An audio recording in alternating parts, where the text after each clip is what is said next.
Hello दोस्तों, triple के में आपका स्वागत है। करवा चौथ का व्रत स्त्रियों का मुख्य त्योहार है। यह व्रत सुहागन महिलाएं अपने पति की दीर्घायु के लिए करती हैं।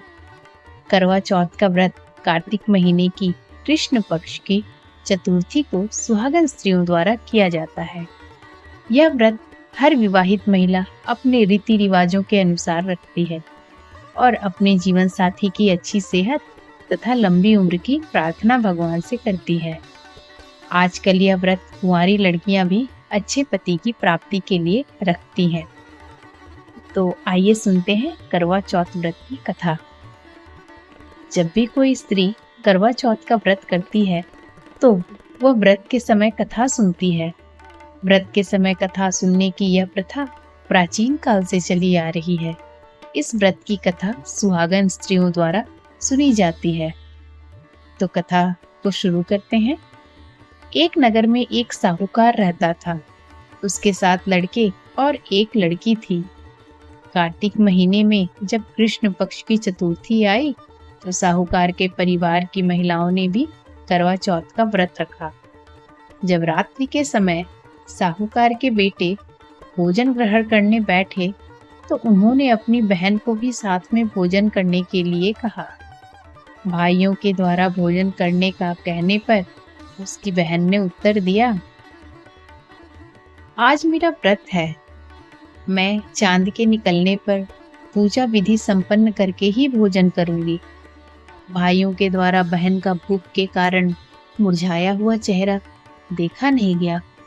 उन्होंने अपनी बहन को भोजन कराने के लिए बहुत प्रयत्न किया।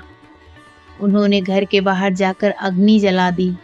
उस अग्नि का प्रकाश अपनी बहन को दिखाते हुए कहा कि देखो बहन, चांद निकल आया है, तुम चांद को अर्घ्य देकर और अपनी पूजा करके भोजन ग्रहण कर लो। अपने भाइयों द्वारा चांद निकलने की बात सुनकर बहन ने अपने भाभियों के पास जाकर कहा, भाभी, चांद निकल आया है, चलो पूजा कर लें। परंतु उसकी भाभी अपने पतियों द्वारा की गई युक्ति को जानती थी। उन्होंने अपनी नंद को भी इस बारे में बताया और कहा कि आप भी इनकी बात पर विश्वास न करना। परंतु बहन ने भाभियों की बात पर ध्यान न देते हुए पूजन संपन्न कर भोजन ग्रहण कर लिया। इस प्रकार इसका व्रत टूट गया और गणेश जी उससे नाराज हो गए। इसके तुरंत बाद उसका पति बीमार हो गया और घर का सारा रुपया, पैसा और धन उसकी बीमारी में खर्च हो गया।